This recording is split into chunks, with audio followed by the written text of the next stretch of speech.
state stance. I am eternally grateful to His Excellency for all that he has done for our ROTC to be operational up to date. The rumor is not true that the ROTC is there to still give River State people the affordable and reliable transport services. Public Relations Officer of RTC, Christina Dokubo Bob Manuel, and the Chairman, Staff Union of the company, Chief Belemasoye Bestman Dapa, also shared their views. Supported us financially of the governor because of the so much support and promise. We're happy because this place locked down for 4 good years, but now the company similar Efobra came.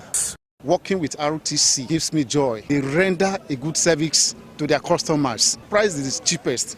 So I like their service so much. And ever since I've been using RTC since 2002, they've never failed me. And while going from Port Harcourt, the car has never got spoiled on the road, and the car has never been robbed, and the car has never had an accident. God's power, Anele. With cuisine and lovely music, and the hotel flung its gates open for public patronage. Melvin Jackson was there, the father in this report.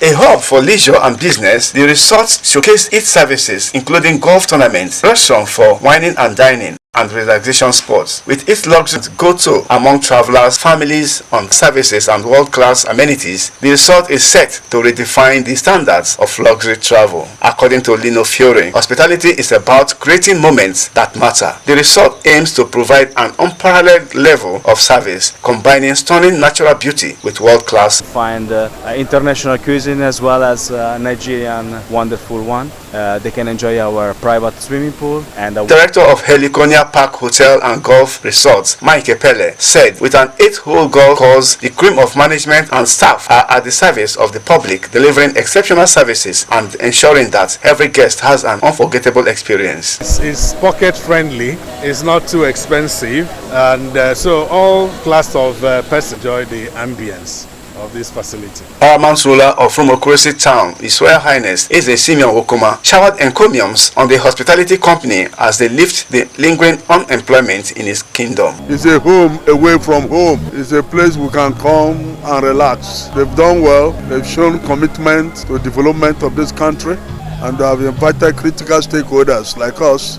to come dine and wine with them. So it's an investment they have done in this place. So we'll continue to patronize them. Other guests who were thrilled by this sense. It's been really captivating, and then the music, of course, is very beautiful. As a matter of fact, I want to commend Intels for a job well done. It's a nice place to be. We have all the amenities that will make you enjoy your stay with us. Melvin Jackson, Rstv News.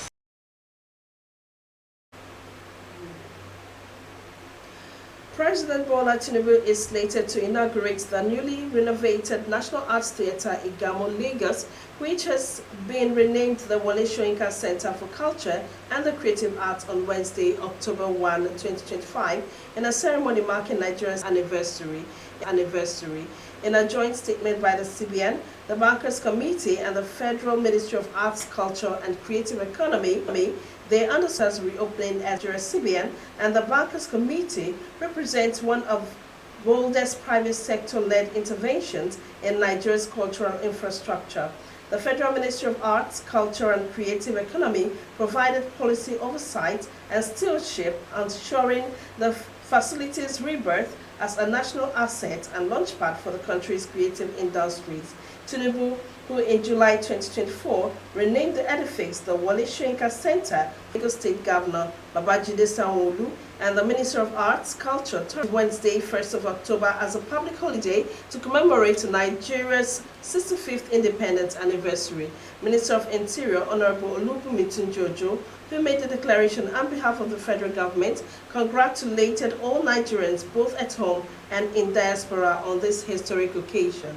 Tunji-Ojo, in a statement by the Permanent Secretary, Ministry of Interior, Dr. Magdalene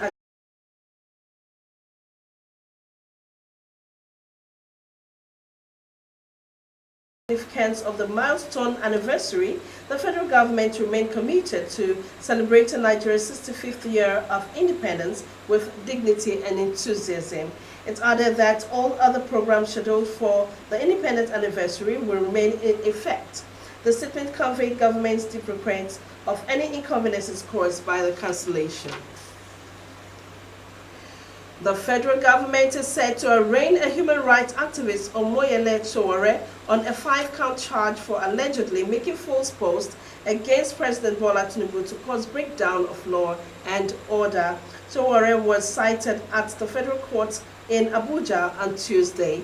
The charges have he was accused of using his official ex-handle. He actually went to Brazil to state that there is no more corruption under his regime in Nigeria. What audacity to lie shamelessly.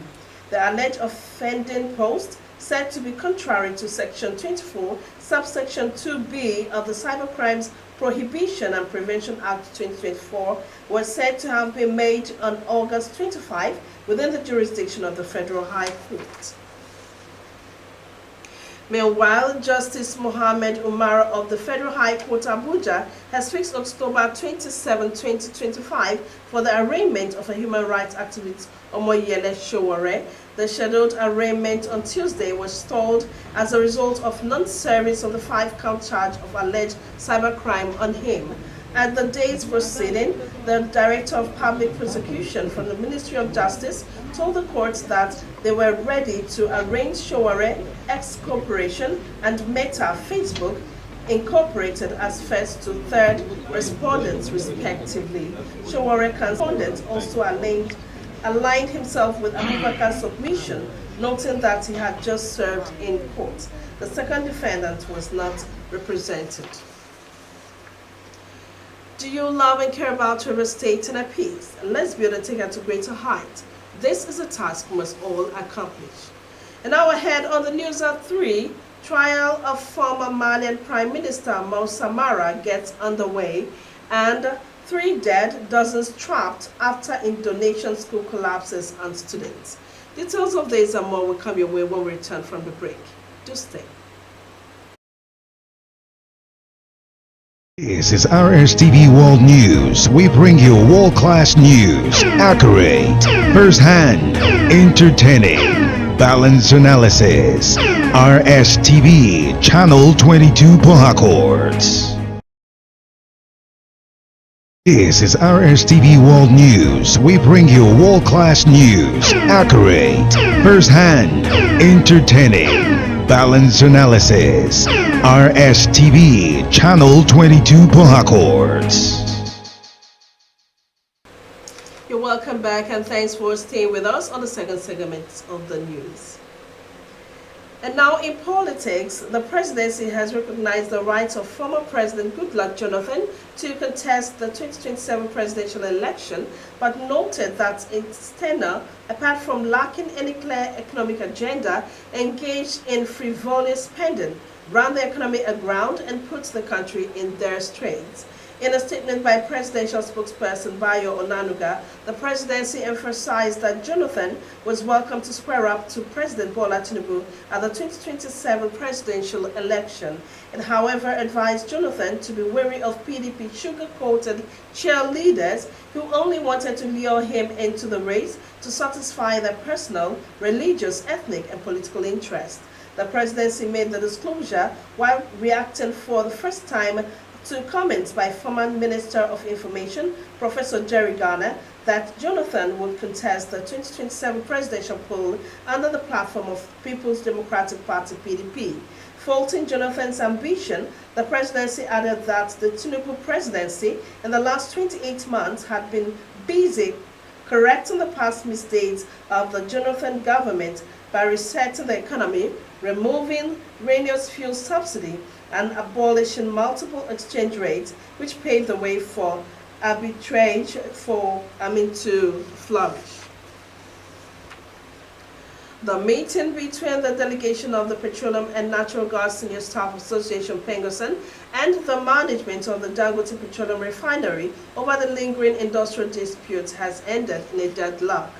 The reconciliation meeting, which had the Minister of Labour and Employment, Mohammed Dingyadi, as well as the Minister of State for Labour and Employment, Nkiruka Onyediocha, in attendance, lasted for about 9 hours. Labour and Employment Mohammed Dingyadi is being held to resolve stalemate.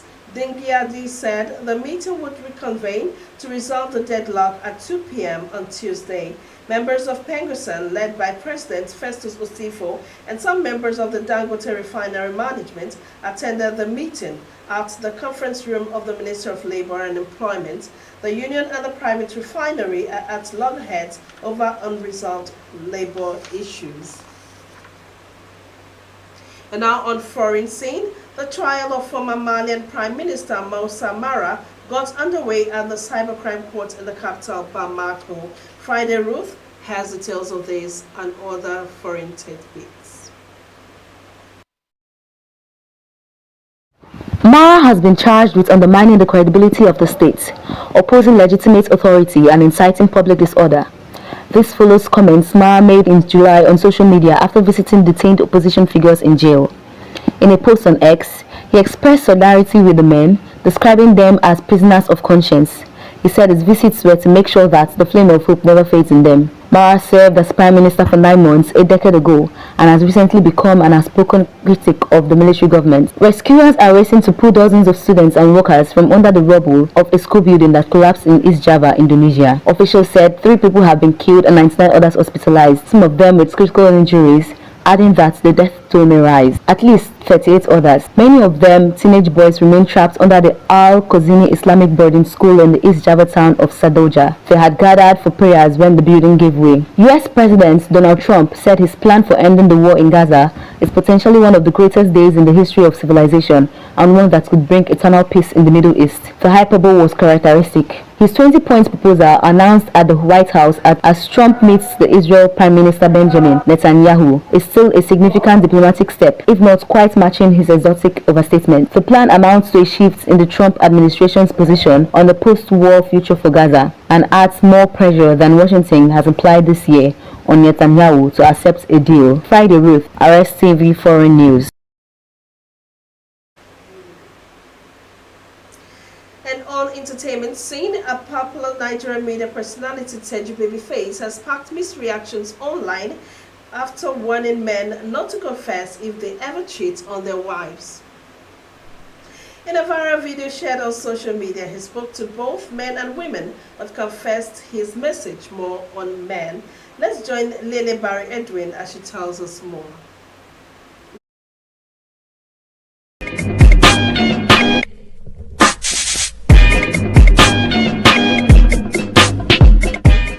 Teju explained that men should never make the mistake of confessing to their wives if they cheated. He insisted that silence, no matter how difficult, is better than telling the truth in such situations. He explained that in general, couples should not tell their partners if they cheat, stressing that whether it happens by chance, mistake, or deliberate act, it is wiser to keep it to oneself rather than confess. If you cheat on your wife or your husband, but especially your wife, especially men, if you cheat on your wife, don't tell her.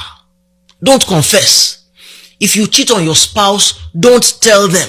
Tiwa Savage at the receiving end of heavy criticism from South Africa, who believes she erred by apologizing on Tyler's behalf after her colored versus black remark provoked the African-American community. While the apology was the major highlight of Tyler's interview at the Breakfast Club, she was also guilty of saying too much about her infamous sex tape and romantic life during a previous interview. As opposed to her recently released album, This One Is Personal, which should have been the main subject of discourse. Her now infamous interview have left many wondering if the 45-year-old superstar have forgotten her media training, especially the power of no comment. Irish group Boys Zone have announced they are playing a one-off concert at London Emirates Stadium next year. The event, entitled One for the Road, will take place at the Arsenal Football Group on Saturday, 6 June 2026. Singer Rona Keating described the stadium gig, the first and biggest of their career, as a final farewell for the 1990s boy band who had hit the ballet including Wells and No Matter What. It will be their first performance together since a 5-night run at the London Palladium in 2019 and comes off the back of a positive reaction to their recent documentary, Boys Zone No Matter What. see Boyzone live in London. For pre-sale tickets, sign up to boyzone.live. Lele by Edwin, Rstv Entertainment News.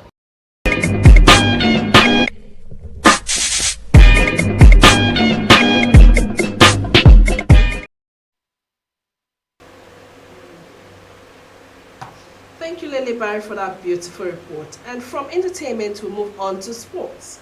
Former Kwara United coach Samson Onwanel has praised the performance of the Flying Eagles despite losing 1-0 to Norway in the opening game of the 2025 FIFA Under-20 World Cup in Chile. Reacting after the game, Onwanel, in a chat with sports journalists, lauded the players for their organization after conceding early in the game. Victory Pepple tells us more from the sporty scene.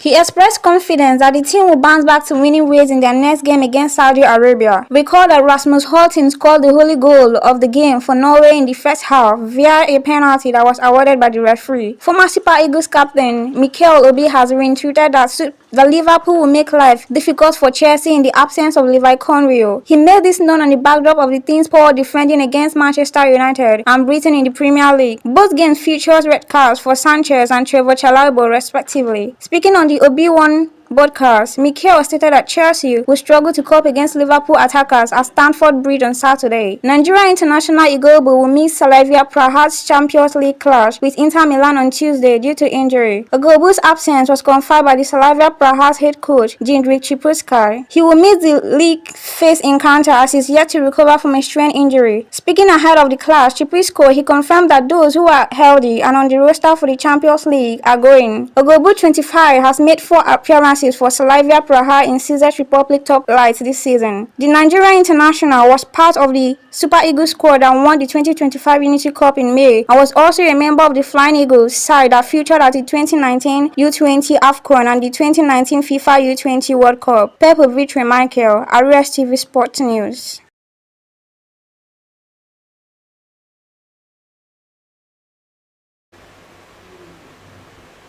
With that news report, we'll wrap up our news bulletin at 3 o'clock today on Rstv.